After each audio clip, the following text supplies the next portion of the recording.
This is John. I'm from FlintTalkRadio.com.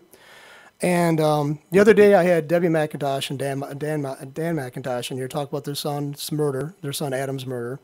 Today I have Willie and Brenda Simpson in here. And they experienced a murder too, a very, very sinister murder of their son, of Brenda's son, Christopher. And this started back in 1985. This is when her ordeal, her nightmare, their nightmare, started in 1985.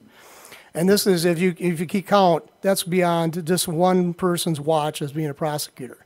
But this indicates a severe dereliction of duty, negligence since the 1980s. And this couple had to endure and persevere for this long to actually bring their son's killer to justice. Now, Debbie and Dan, their murder, their son's murder took place. You know, it was they say a crime of passion. The people that murdered your son had plotting going on. They had sinister, scary people. Premeditated. Yeah, totally cold-blooded, premeditated murder. Absolutely. Now, why don't we go back in? This started in 1985, April of 1985. Why don't we go into this a little bit again and talk about it? Because we got interrupted here, folks. So anyway, please go on. Okay. And 1985, we was involved with investigation involving our son with Detective Francis Tull, the Genesee County Police Department. And when something like this happens to you, you first get involved with law enforcement, you have no reason not to believe the things that they are telling you that they say they're doing. Right. So he said he had checked out the story of the last person to be seen with Christopher, which was his stepmother. He had checked her story out. He told us he had given her a lie detector test, only for us to find out none of these things have been done. That's how she was able to get away with this for 23 years. I'm having a hard time, as I say, putting my mind around that. I mean, the prosecutor in this case, as this case was starting, was Robert Weiss. And they did there was all kinds of follow-ups. It was on the police behalf. It was also on the prosecutor's office. They didn't do follow-up. They were listening to the wrong people. They didn't do any follow-through. They were listening to the wrong people. And basically, they allowed this. They always talk about the difficulty trying to find to solve a cold case. Right. But they basically, by their inaction or their lack of actions or whatever, allow this to become a cold case. Oh, absolutely. Because they had people who had told them back in '85 that these people had planned on killing our son, and the statement was right there in the police report from May the 15th of '85, and they never followed up on it. So this is like I said, this just goes to show the kind of a callousness, in my opinion, a callousness during this prosecutor's reign, or his era. And now you're dealing with, you went through three prosecutors, basically. We had change of prosecutors, I think it amounted to three. They had Robert Weiss, we had Art Bush, and now David Layton. Right. And this murder was not something like of a crime of passion. It was a poisoning death, and it was done in such a manner that showed just total callousness to your son Christopher. Oh yes, it was a lot of hatred there from Definitely. her. They put poisoning both in his drink and his scrambled eggs, omelet or something like that. I'm assuming, right? Yes, it was eggs. Yes, and then they put him into the river to make it look like a drowning. Unconsciously put him in the river. This is that's just I can't fathom somebody's mindset could do that. You take a child out, they had to transport him somewhere, probably a car. Yeah. And they had to take him and then put him into the river. Right. Walk down the bank. And then put him into the river. In the early spring, to get near the Flint River, it's kind of muddy. Yeah. And the ground is unsettling, so you can't really take a car too far down in there. No, you can't. And so it's like you had to carry the child. That's right. And he was 11 years old, so he's probably about 65, 70 pounds. 80, 90 pounds. He's 90 kind pounds. Of thick, yeah. Okay, he's a pretty tall kid then. Yes. And they did a toxicological report at the time of when they found the body. Of course, they still ruled an accidental drowning. Right. But they did have some significant chemicals in his body They came back in a toxicology report. They actually had readings back then in '85 that said he had isopropyl alcohol in his system. That's rubbing alcohol. Right, that's rubbing alcohol, plus liquor of 0.15 content in his system. We're talking about an 11-year-old child who never drank before. So how can you get these levels and not be suspicious of them? Now, and then as a youngster, he didn't show any fascination with like isopropyl alcohol. You never had any poisonings or near attempts with this kind of stuff before. None of that kind of stuff. Alan was a really obedient. He was really a good child. AB student. Respectful. Yes, ma'am. No, sir. Listen, he was staying with your ex-husband and his current wife when this happened, right? Yeah, for that Easter week. For that. It was like, yeah, so you said spring break, Easter break, yeah. But back then they still called it Easter, not spring break, yeah. Correct, they called it Easter break then. So now you had to, you knew there was something wrong. The kid wouldn't have that many kind of chemicals, that kind of alcohol in his system. Yet their official stance was an accidental drowning. Correct. And then you basically, you were obviously distraught. I would have been out of my head with grief and rage because of it being kind of shunned aside. So you did leave the area for a couple of years. Yeah, about 3 years after this, about '88, we went to San Diego for about 6 years. And then we went to Utah and stayed there for 8 years. But all the time, the closer it got to the last couple of years when I was in Utah, he just kept coming to me in dreams. And my son was telling me, this is not the way it appears.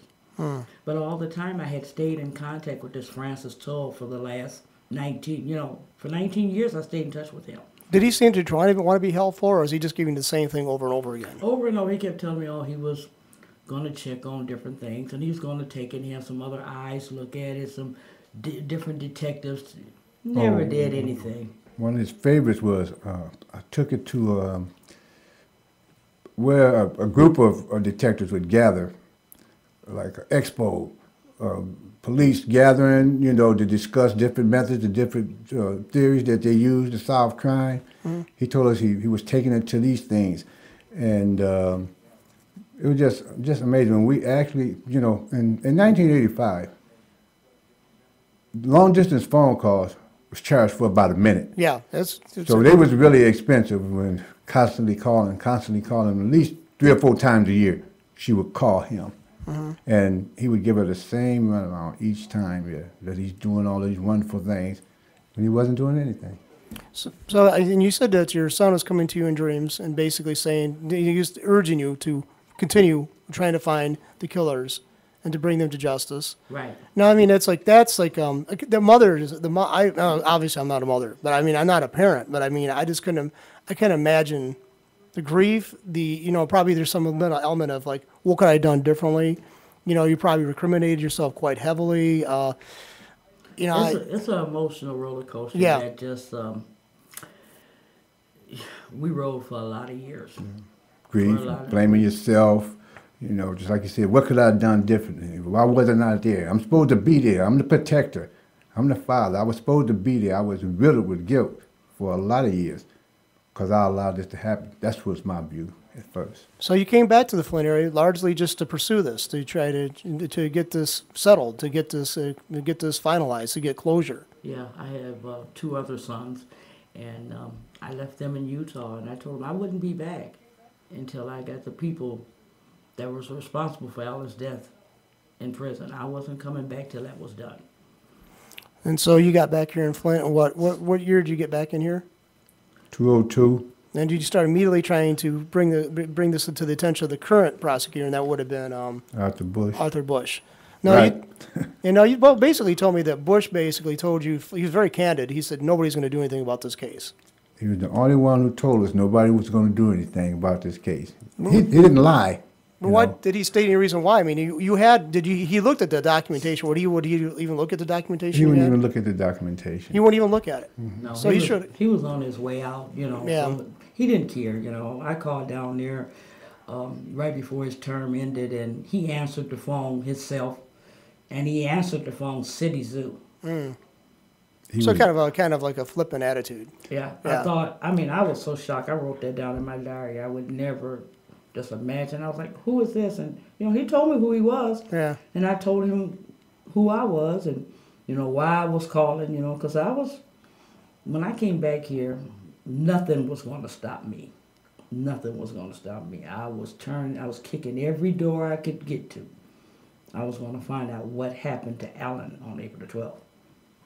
Now, so now you talked about this other detective who was a retired one. His last name was Parks. How did you get connected with him, and why did he get interested in this case? Well, what happened is right after I got back here and I met with Francis Tull, I had him bring that file over to my house, and I looked at it, and I find this statement in here where someone came and told him 2 weeks after they found Alan's body that these people had bragged or said things about making my son walk the plank and that he possibly could have been sexually abused by these people. And I find this statement in Alan's file.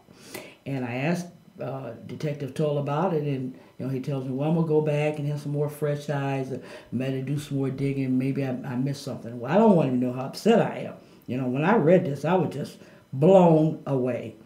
When he left, I just dropped to my knees. My mother was there at the house, and I just, I'm 50-something years old, and I just dropped to my knees, and I put my head in my mother's lap, and I just cried like a baby. I said, this man has been lying to me all these years. And he actually had this note in there, in his file. In this file.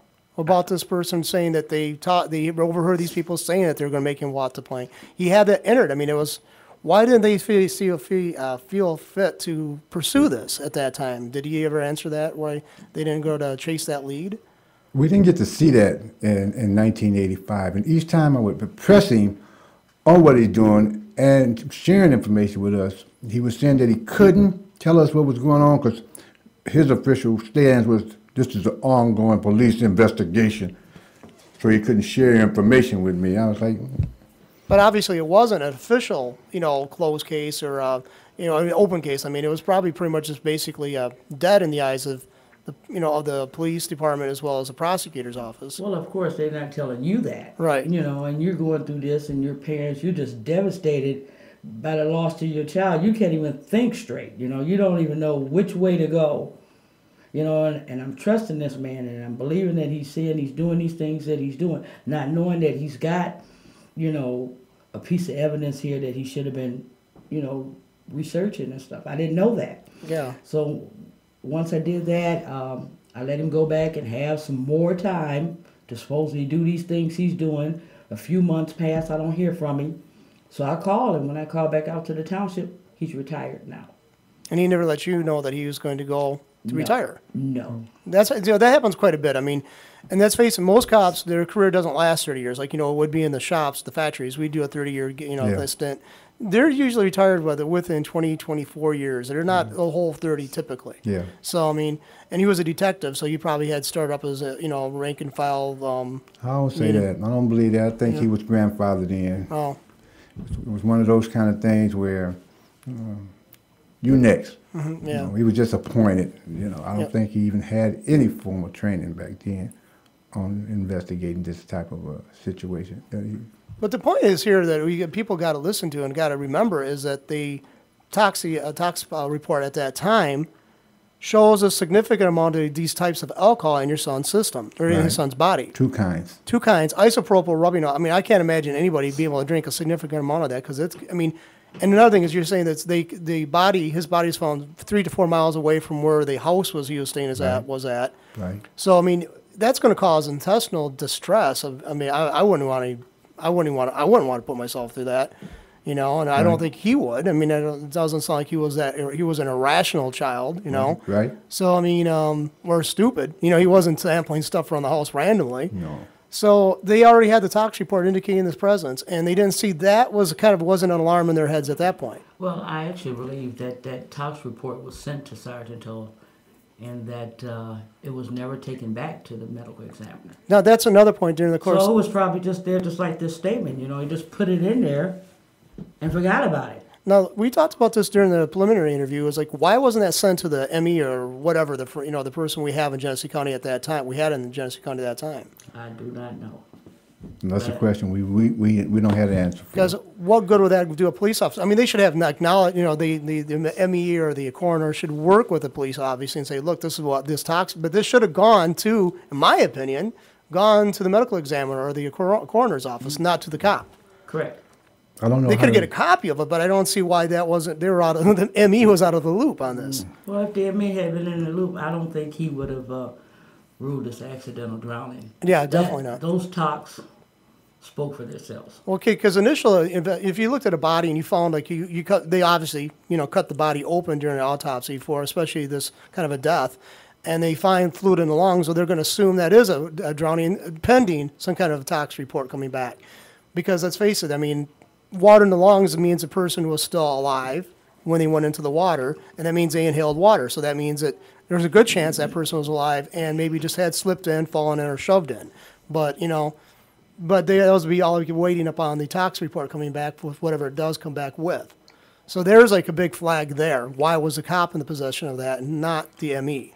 Well, we on the assumption this autopsy was done. Mm-hmm. We don't really know. So you never... We never seen what they actually done. We going on the things that they told us were done. Well, they definitely suspicious deaths. According to law, there's supposed to be an autopsy performed, especially a child. I mean, 11-year-old child. Yeah, you'd hope there's going to be an autopsy. Right, yeah. Right. Because I mean, even when the AG's office started investigating it, he couldn't get the tox reports from the hospital. It was things that the hospital should have done that were missing, that the Attorney General's office didn't have, that he wanted. He actually had to subpoena, was he the chief medical examiner of Hurley Medical Center? He subpoenaed him to get him to come to court to disclose whatever it was that he was looking for. Now that's where they're jumping forward. You mentioned the Attorney General, so you brought this case up to Layton, and you have evidence. There's the documents and stuff are all lined up, and he basically doesn't pursue charges against these individuals. Correct. Well, actually, someone in his office was the case was put together by Sergeant Clemens out at Genesee Township and a retired detective by the name of Gerald Parks. They put the case together. And Detective Parks actually found a participant in this. Mm-hmm. And this person was living in North Carolina. A trip was made where the detectives went down there and talked to this person, and this person told them that she participated, she was there, she'd seen exactly what happened to Alan on April 12, 1985. This person was brought back up to Michigan, and the prosecutors talked to them. What she was saying was just, everybody believed. The detectives believed her. The prosecutor in David Layton's office believed her. We were led to believe, Alan's body was exhumed. We were led to believe that David Layton's office was going to prosecute this case. And David Layton, this is a point to be made too for people listening. David Layton's office did want the exhumation of your son's body. Correct. But then after it was done, after there was findings, you didn't do anything with it. Didn't do anything with it. Well, it's a 20-year-old case, But what? You can't plea bargain this away. Right. This is the type of case that you got to take before a jury. Right. And so he just flat out didn't want to go with it. Correct. So you took the evidence and you took the documents and you took the participant in this, and you went to you had a fight to get to the Attorney General, and the Attorney General of the state of Michigan actually pursued charges against these individuals with the same information that David Layton's office had. And same information. And from that they got 2 convictions. First-degree premeditated murder convictions against both of these people. Both people would be in the stepmother, and her brother, and her brother. They both got life. And the participant that they went to North Carolina, that person basically didn't get charges pressed against them. Or? That was the brother's wife. Well, he had threatened her. He was abusive to his wife. He had threatened. He took the poison. The way she told the story in court was he shook the poison bottle at her because they had an infant son. He says, if you say anything to anybody, you and that baby both will be next.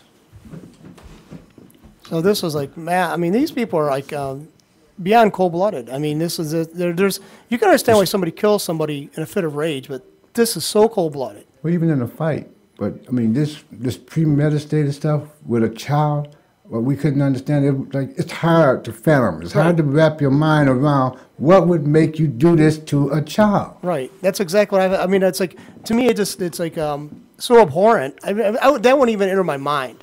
Yeah, these people were truly, truly evil.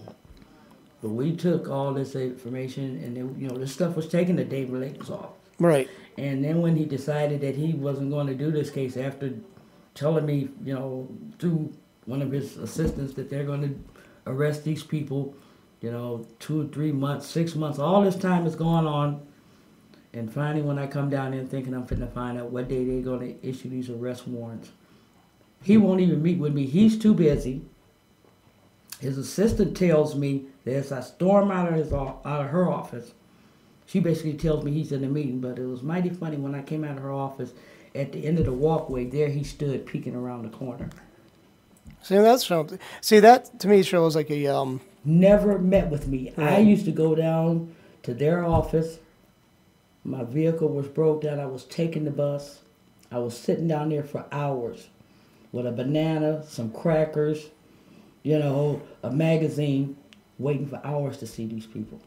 He met with Channel 12, though. Oh, yeah. But he wouldn't meet with me. Okay. He met with Channel 12, and he sits there and he says, we think it was murder. We think we know who did it. But that's just not enough. He didn't tell him that he had a participant as a witness that was going to testify against these other people. And he also didn't talk about the tox report. He didn't talk about the other documentation you had. You didn't talk about that. He didn't mention that note that the cop had made in there about somebody overhearing the plot. No. This is like just like I said. What? You got to look at it. See, Right. He did not. He'd never seen the case. That's our biggest perception, is that the young lady who works for his office, she's seen the case, she read it, and that's why she wanted to pursue it. He never seen it. Well, what was the reason? Because he didn't want to commit the resources to this, or he thought it wasn't. Why? He never gave us an explanation or a reason, and he refused to talk to us. We've never met. I've never met with him. Only time I ever seen him is on television. Now, see, he's running for attorney general, which is as McIntosh has brought up, that's supposed to be considered the top cop for the state. That's right. And I mean, let's face it, there's a lot of the other things the attorney general will deal with. I mean, a lot of it's not going to be criminal. It's going to be like antitrust suits, environmental concerns. I mean, I can't even imagine. I can't even list off the top of my head all the stuff they actually have oversight of. But you want somebody that's going to be perceived as tough on crime, especially when you have Detroit, Flint, and other major urban centers, which are hotbeds for violence.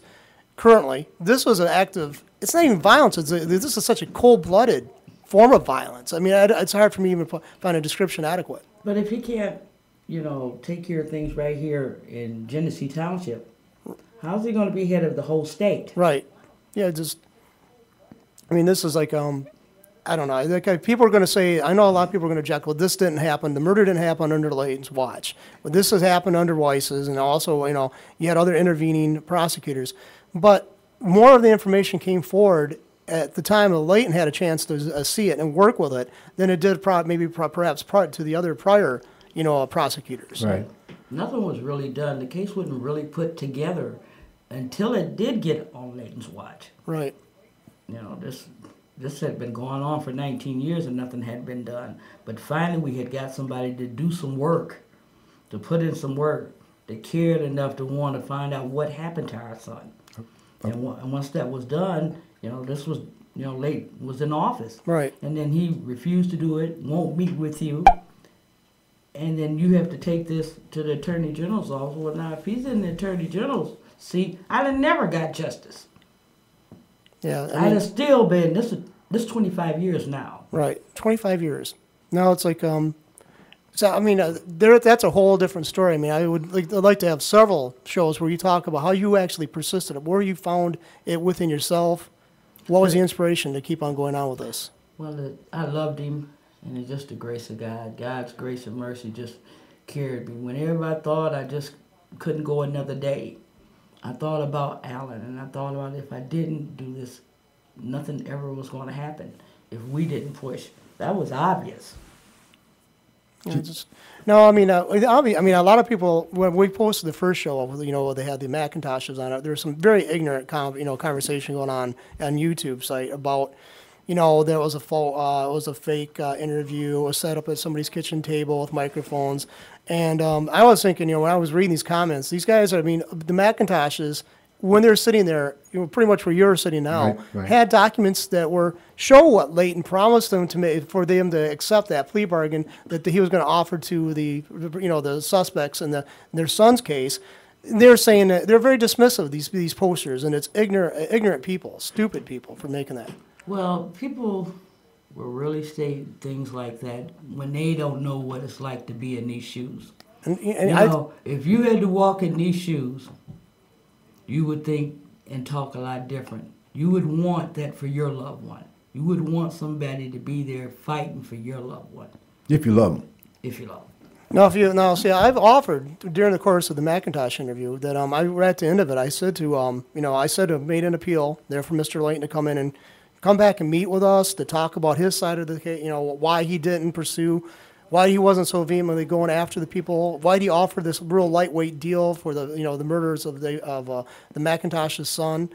I'd still say that right now. I'm talking to Mr. Leighton. I'm not on camera right now, but I'd like to have him, if he really thinks that he did as best as he could for this case and the other cases, then why is he afraid? Why is he unwilling? Whatever the case may be, why is he unwilling to come there and give the reasons why he didn't pursue this case? Well, it's just a lot easier for him to lie. Dodge.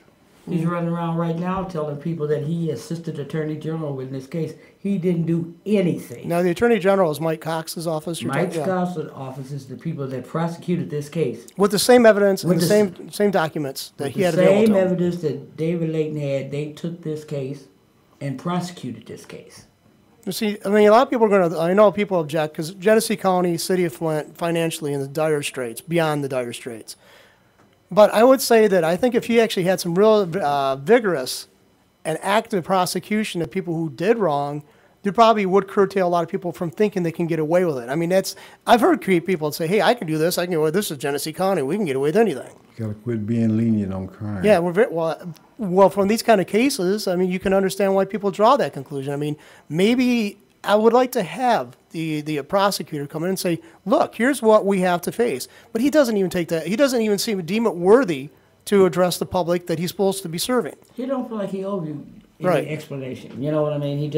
Only time he wants to talk is when it's beneficial to him. Election time. Yep. So he seems like to be a politically advantageous seeking person. It's like, now he wants to be the Attorney General, which is going to give him more political clout, more financial support.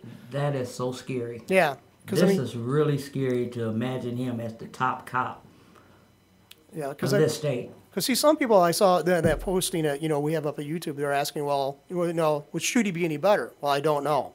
But I do know Leighton doesn't seem to want to vigorously pursue charges against people who do horrible deeds. Especially murder. If you don't want to charge anyone with murder without plea bargaining down to manslaughter, you don't deserve that office as Attorney General. We got enough murders and crimes. We on a record page, was in the paper today. Right, we are. Why would we want somebody like that who won't pursue the harshest penalty for murder victims that the state would allow? Right. No matter who you are. No matter who you are. Right. That's. I'm a mother. Debbie McIntosh is a mother. Mm-hmm.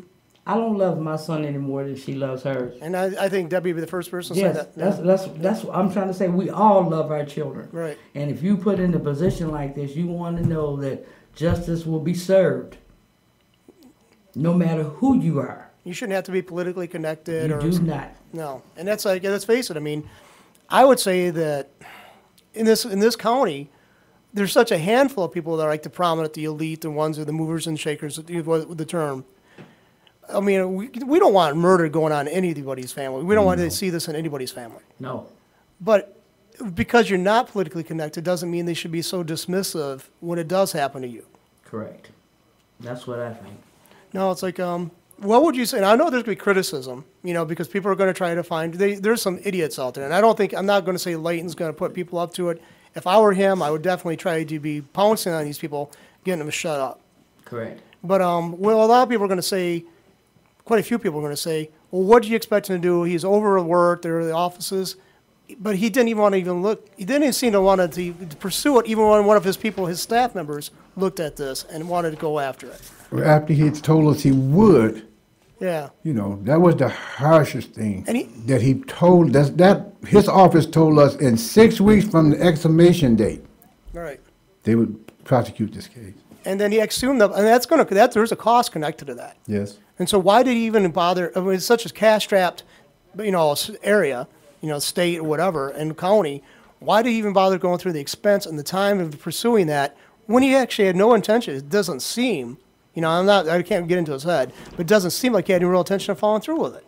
Well, you know, that's why I like this flyer. I sent this flyer to every prosecutor, including him in that office. And I wrote along the side, what would you do if this was your child? That's what I say to the people that want to get on there and blog and say that you're just being vindictive and we don't have the money and Layton did the best that he could. That's what I say to you. What would you do if it was your child? Would you just say, it's just okay? You just walk away from it? It seems like their attitude is like basically, yeah, we'll just do this because it's an inconvenience I don't want to deal with. It's an embarrassment I don't want to deal with. And I don't want to take a chance on losing. You know, I Tarnish told, his record, yeah. Yeah. from the very beginning, I told him, I said, let 12 people decide. Yeah, that's their job. So, They're the trier of fact, the jury. Let 12 people decide. If you present the best case you could to that jury and they didn't convict him, I was going to be all right with that. Wouldn't been mad with you. But I think this shows more of a callousness and a flippancy for not even want to pursue charges for you. Right, You know, right. for your, let's face it, you're doing it for you at this point because of, you know, your son. You know, you can't bring him gone, back. But I right. mean, you got to have closure on this. You got to say at least he mattered, I matter, we matter, and it doesn't seem that's because that's all. That's the kind of the very nebulous thing that we have to hang on to. What our justice system is supposed to offer is that we matter. Yes. Well, and I'd like to say also that the gentleman that prosecuted this case, a gentleman by the name of Rondé Patterson, actually won Litigator of the Year for this case. That's awesome. In the state of Michigan, yeah. The man deserves a kudo for this. Yeah, I mean, everything he comes his way for this, he was well deserving of. yeah. And because we knew, and we were right all the time, that the person that we tried to tell them in 1985 was the person responsible for Christopher's death, and no one that wanted to listen in, he prosecuted the very person that we suspected in 1985. Let's face it. I mean, you're not making out. I mean, I sat down and talked to you both, and you don't seem like you're vindictive people, and I don't think you were, you know, just trying to have an axe to grind with anybody. I think you actually had an awareness of what these people are up to and what they're capable of. And I'm really passionate about the fact that we don't need somebody like that at the Attorney General's office. I mean, I just cannot even imagine. I've slept really good for the last 2 years, but you know, ever since I found out that David Layton was running for Attorney General, I just got really scared, thinking, what would have happened, you know, to me if he had been there. Look at the treatment I got right downtown, you know, in Flint. Right. That's a scary thought. It is. I mean, it's a scary thought that he doesn't care about the people unless the media is involved, like this slasher stuff. Now, that became national news. Well, of course, now he's shoulders thrown back, squared up. Well, if it hadn't been national, probably nothing would have happened really with that either. No, I mean, let's face it. I mean, how many people he got away with sticking? You know, 14. Before it actually started getting really in the public play, you know, play in the press. They didn't want to do anything there. No, it's just, and then again, I know I mean, let's face it. We have minimalized police influence on the street right now. Correct. We're not criticizing the cops. No. We're not sitting. We're actually. I don't think you are making any kind of undue criticism of Layton. He said basically he didn't think in his mind, his legal mind, his legally trained mind, that there was enough to pursue this with. The higher ups, the Attorney General's office of the state of Michigan,